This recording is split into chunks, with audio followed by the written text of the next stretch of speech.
Hi all, welcome to Cricarena. അടുത്ത IPL സീസണിന് വേണ്ടിയുള്ള മിനി ഓപ്ഷൻ ഈ വർഷത്തിന്റെ അവസാനമായിരിക്കും നടക്കുക. ലഭിക്കുന്ന സൂചനകൾ പ്രകാരം ഡിസംബർ മാസത്തിന്റെ മധ്യത്തിലായിരിക്കും ഈ ഒരു ഓപ്ഷൻ നടക്കുക.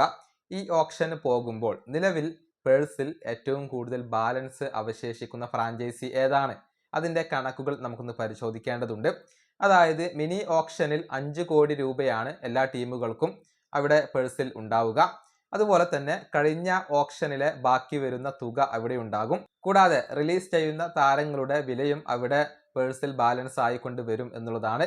റിലീസ് ചെയ്യുന്ന താരങ്ങളുടെ കാര്യത്തിൽ ഫൈനൽ ഡിസിഷൻ എത്തിയിട്ടില്ല. അതിന് മുന്നേയുള്ള ഒരു ബാലൻസ് ആണ് നമ്മൾ പരിശോധിക്കുന്നത്. ചെന്നൈ സൂപ്പർ കിങ്സ് ആണ് ഇപ്പോൾ ഒന്നാം സ്ഥാനത്ത് വരുന്നത്. അതായത് നിലവിൽ 14.80 കോടി രൂപ ചെന്നൈ സൂപ്പർ കിങ്സിന്റെ പേഴ്സിൽ ബാക്കിയുണ്ട്. അതിന്റെ കാരണം നമുക്കെല്ലാവർക്കും അറിയാം. അശ്വിൻ ഇപ്പോൾ IPL നിന്നും വിരമിച്ചിട്ടുണ്ട്. കഴിഞ്ഞ തവണ 9.75 കോടി രൂപ നൽകിക്കൊണ്ടായിരുന്നു അശ്വിനെ CSK സ്വന്തമാക്കിയിരുന്നത്. അദ്ദേഹം വിരമിച്ചതോടുകൂടി ആ ഒരു പണം അവിടെ ബാക്കിയായിട്ടുണ്ട്. അങ്ങനെയാണ് ചെന്നൈ സൂപ്പർ കിങ്സിന് ഏകദേശം 15 കോടി രൂപയോളം ഇവിടെയുള്ളത്. അശ്വിന്റെ തുകയ്ക്ക് പുറമെ 5 കോടി രൂപ അവിടെയുണ്ട്. കൂടാതെ കഴിഞ്ഞ ലേലത്തിലെ ബാക്കിയുള്ള തുകയും വരുന്നു. രണ്ടാം സ്ഥാനത്ത് RCB ആണ് വരുന്നത്. 5.75 കോടി രൂപയാണ് അവരുടെ നിലവിലെ ഒരു ബാലൻസ് വരുന്നത്. അതായത് കഴിഞ്ഞ ഓപ്ഷനിലെ 75 ലക്ഷം രൂപ അവിടെയുണ്ട്. ഇനി പഞ്ചാബ് കിങ്സ് ആണ് അതിനുശേഷം വരുന്നത്. 5.35 കോടി രൂപ.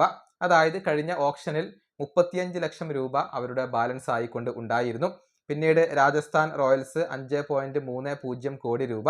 അതിനുശേഷം ഡൽഹി ക്യാപിറ്റൽസ് 5.20 കോടി രൂപ. അതിനുശേഷം മുംബൈ ഇന്ത്യൻസ് 5.20 കോടി രൂപ. SRH 5.20 കോടി രൂപ.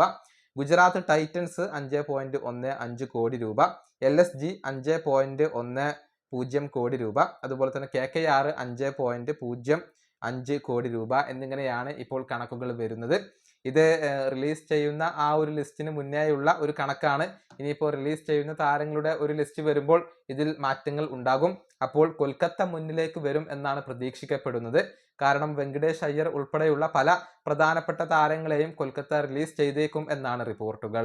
ഈ വീഡിയോ അവസാനിപ്പിക്കുന്നു. അടുത്തൊരു വീണ്ടും കാണാം.